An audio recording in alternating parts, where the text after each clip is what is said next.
Today's episode, we're going to review what took place in ChocoPro 220.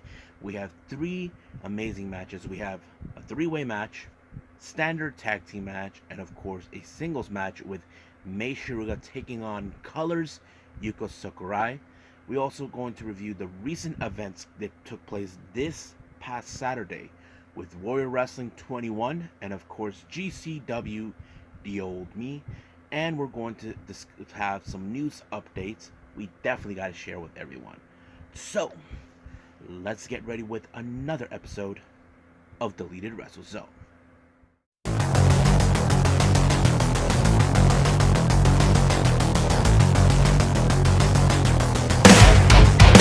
Are you ready? Get up, get up! Get up, get up! Get up, get up! Get up, get up! Get up, get up! Get up, get up!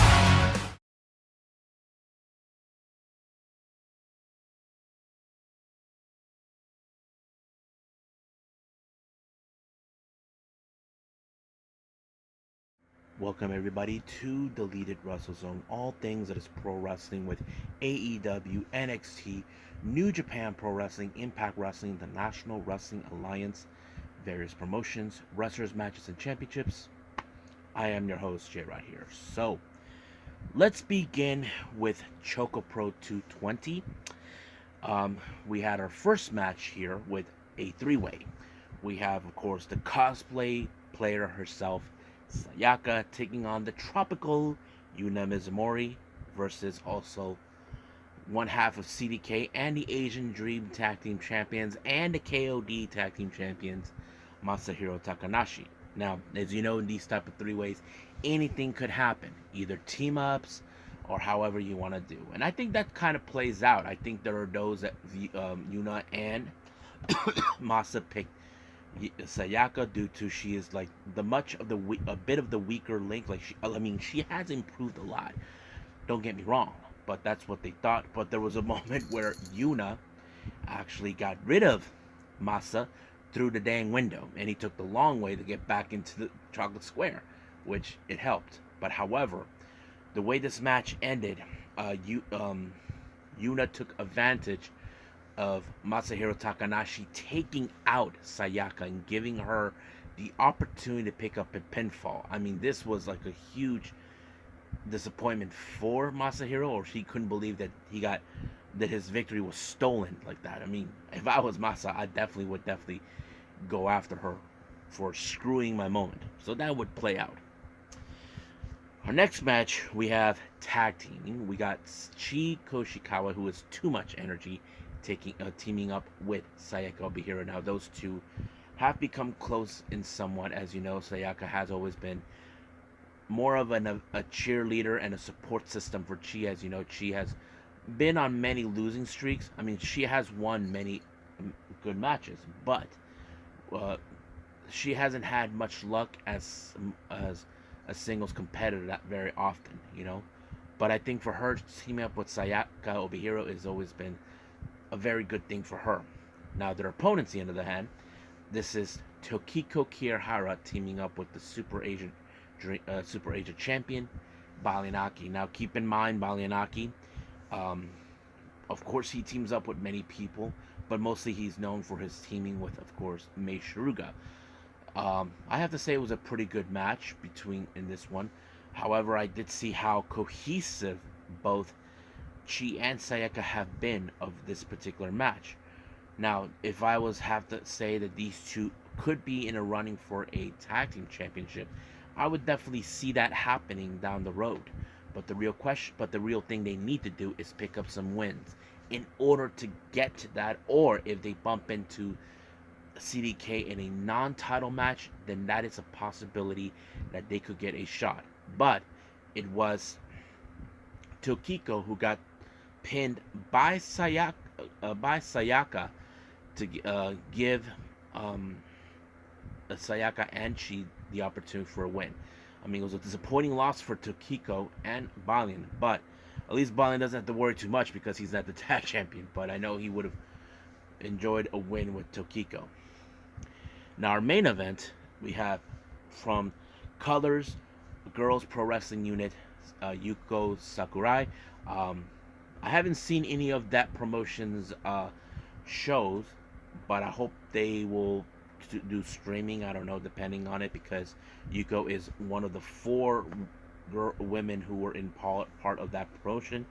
Her opponent is none other than the Apple, Big Apple, Goblin Apple, however you want it, but I like to call her the Slide Devil herself, Mei Suruga. Now keep in mind, in this particular match, say Mei Suruga always uses her evil ways to ensure she gets a win. That's always been her play. Now, even though referee Yuna Mizumori tries her best to keep this clean as possible, but you know, Mei Suruga, she doesn't play well.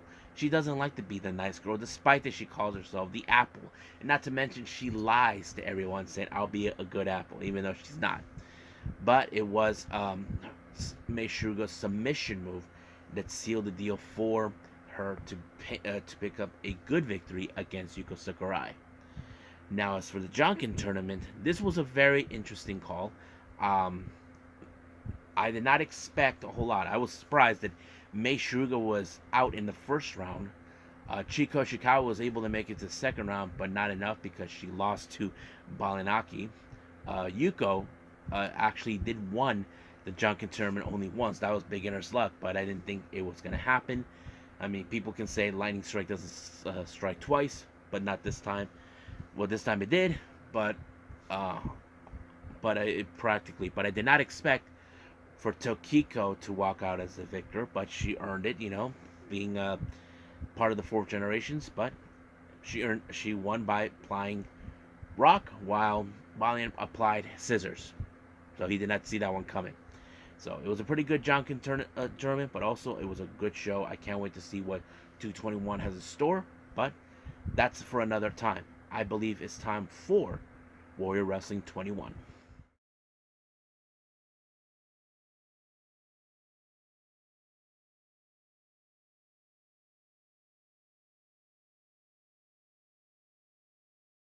Okie dokie.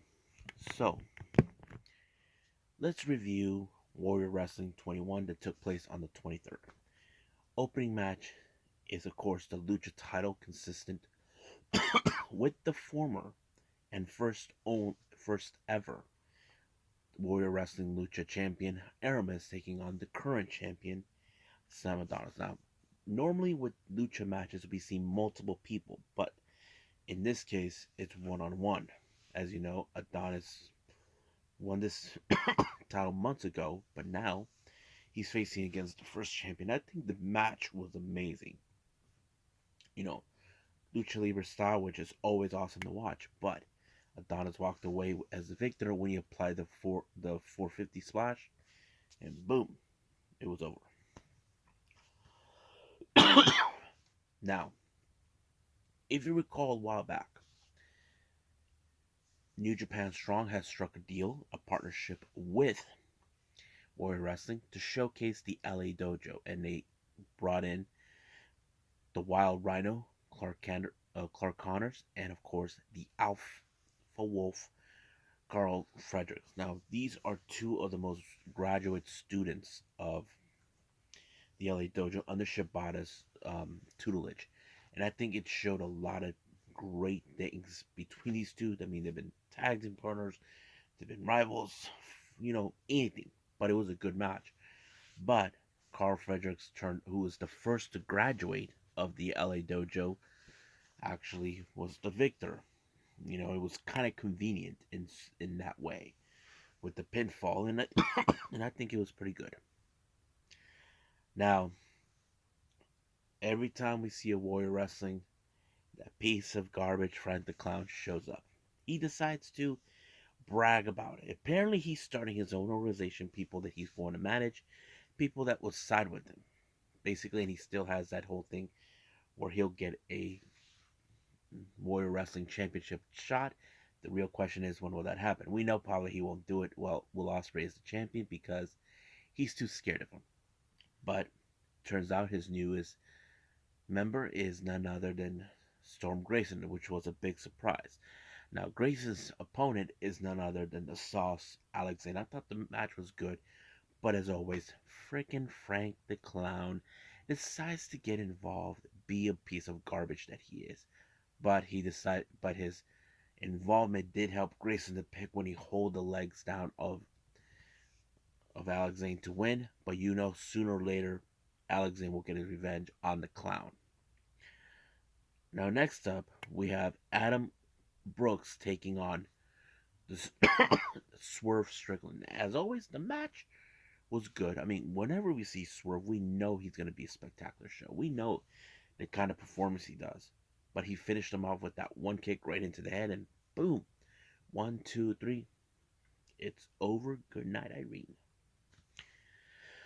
Next up, we got Casey Navarro and Brian Cage taking on Dante Martin, teaming up with a very interesting partner, Dante Leon. They became known as Double Dante. Now, this was a pretty good, fun match. I enjoyed it. But however, near the end, Casey Navarro dropped the ball. He tagged himself in when Brian Cage had everything under his control. But unfortunately, he lost, basically costing the match. Now, Brian Cage, we don't know how he would feel. But we could guess, not happy. Now, our next match, well, not the next match, we have a bit of interesting things. Thunder Rosa made the announcement prior to this saying that she has relinquished the Warrior Wrestling Women's Championship due to the fact that she'll be 100% committed as the AEW Women's World Champion. Now, that is something we know that she will do. As you know, it's not unheard of, but when it comes to big companies like this, that's the reason why. But of course, she did stick around to commentate the triple threat match involving for the vacancy.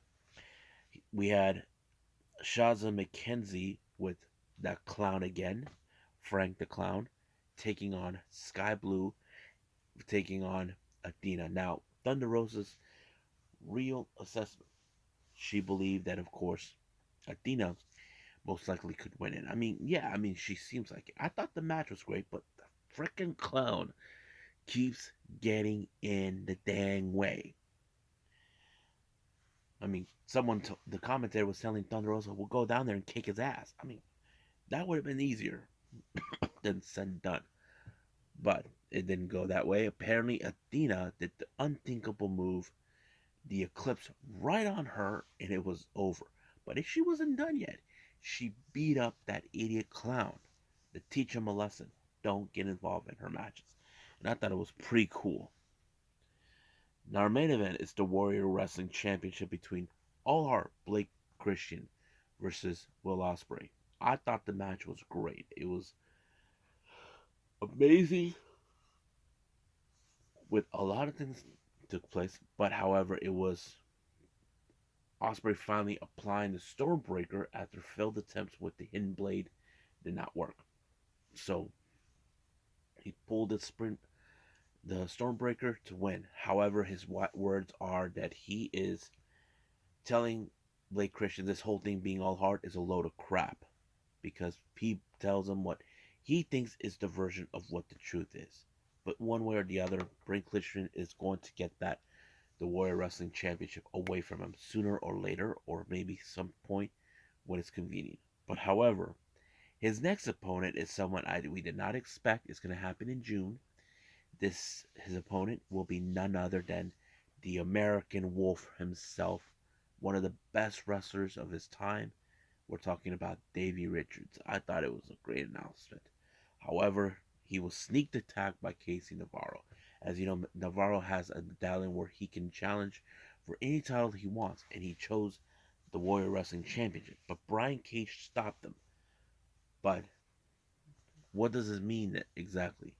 Will Navarro be the one to dethrone him? Well, we'll see because this is interesting stuff. But right now, I believe it's time to move on with our last review, GCW The Old Me.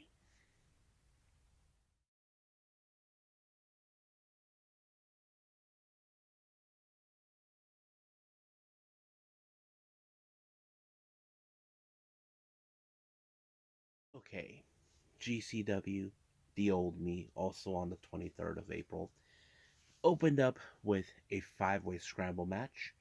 We have Yo-Ya, Steve Scott, Jordan Oliver, Billy Starks, and of course, Tony Deppen, the a-hole.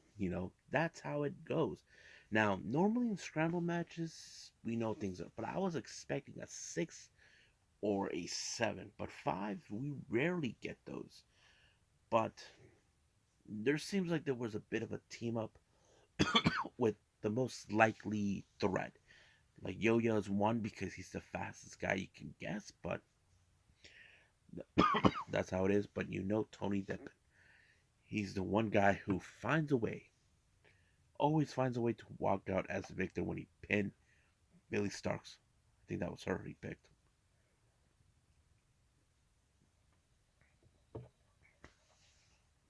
So that's how it always works with him. Next match, we got Nick Wayne versus Alex Shelley. Man, it was a great match because you're dealing with a kid who is a prodigy, taking on a guy who's been there, done that, that sort of thing. And I have to say, Alex Shelley really, really showed Nick Wayne, look, kid, you're good, but you can do better.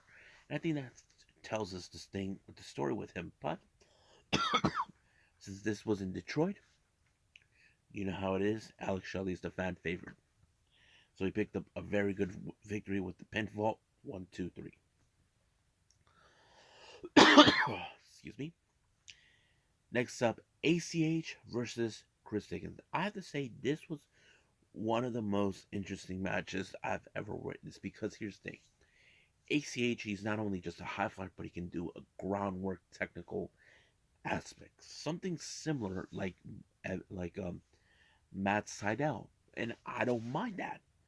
And I think Chris Dickinson was a bit surprised the kind of person ACH can be as a competitor. And I think he showed him mad respect in the end. But it was Chris Dickinson who walked out as the victor. And I think it shows us, no matter what, it's going to be a good match. We wouldn't expect it. But ACH, I give him props for sticking it in there to take on Dirty Daddy. But now he lost, but Dickinson won the match. Next up, we got the GCW tag team titles on the line with ASF Gringo Loco to take on Bussy. Yep, everybody loves Bussy. And this particular match was very interesting, but however, it was Ali Catch who walked out as the victor when she did a somewhat version of the Meteora onto ASF because he accidentally planted himself. Yes, you heard me right. He planted himself without realizing it. And that's a mistake he has to learn. Never plant yourself when it's the right moment. Now, our next match, we have Bandito versus Joey Janela. Joey Janela, he was not 100% after that brutal beating that he had with John Wayne Murdoch. You know how it is. He was limping. But the advantage would have gone into Bandito because of those injuries. But Joey Janela used Bandito's tights to pick up the victory. And of course, Bandito knows that he was robbed. Sooner or later, he will get his revenge on Joey Janela. Next up, we got the King, Minoru Suzuki, taking on Too Cold Scorpio. That's right, get down, boys. I thought this match was very interesting. Two old schoolers battling it out. I did not expect a whole lot, but of course, it was Minoru Suzuki with the sleeper hold and the gut style power driver that sealed the deal from there. Next match we have is, of course, the GCW Ultraviolet Championship between Hoodfoot and John Wayne Murdoch. Now, these two guys, they know each other pretty well. They have come across each other in other places, but however, it was Murdoch who walked out as the victor. But this time, he made the biggest mistake by calling out Alex Colon. Now, Colon called him out, but he refuses to deal with him. And now the roles were reversed. When Colon comes out, Murdoch hightails it out because later on, Cologne has the other title to contend to, the TNT Extreme Division title in a death match against Jimmy Lloyd. Now,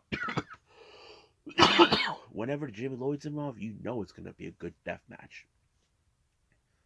And it was no another different, but it was Alex Colon who walked out to retain his title. However, he still has some unfinished business with John Wayne Murdoch, so basically they will come across each other sooner than later.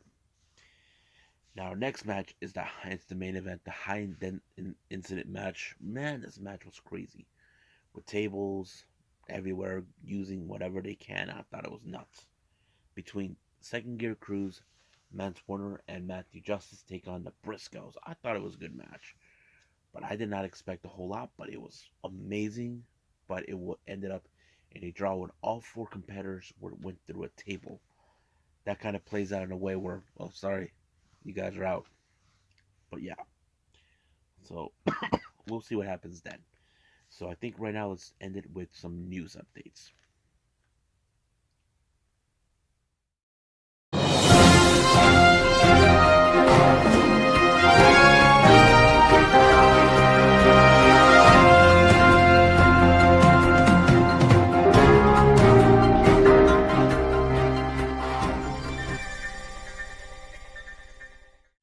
Okay, here are some news updates. Some of you may have been aware of this, some of you don't know. It appears some old friends will come across each other in West Coast Pro Wrestling. We're talking about the Speedball, Mike Bailey, and DDT's uh, Konosuke Takeshita. Those who don't know, Mike Bailey spent years outside wrestling, whoever, whatever promotion. He's been on DDT, and I think he's good friends with Takeshita. But, however, this is the first time they will face off each other in U.S. soil. This is going to take place for the 93 till Infinity in June 20th. I'm excited for that. Hopefully I get to see, you know, uh, whatever. I don't know. Yeah, this match because I really want to see Takeshita. Because we know is scheduled to be in Pro Wrestling Guerrilla and AEW, but we'll see about that. Now, our next update we're gonna have is, of course, is from the British promotion TNT Extreme Wrestling. They had just announced brand new tag team titles for the women's division. Now, I'm up for it, having a women's division tag teams. It doesn't matter where, but the process will take a little while to people to adjust. Hopefully, they know how to book this title reign very well because we've seen recently with WWE it's not going so well with it, but we'll see down the line. So I think it's time for me to call it a day. Everybody enjoys this episode. Coming up, we have a two review. One's going to be the semifinals of King of Street Wrestling by DDT, and of course we got ChocoPro 220, 221. I mean, and I think it's going to be a very interesting matchups. So I believe I'll see you guys in the next DWZ time, same DWZ channel. I must bid all of you adieu. So goodbye, and have a nice day.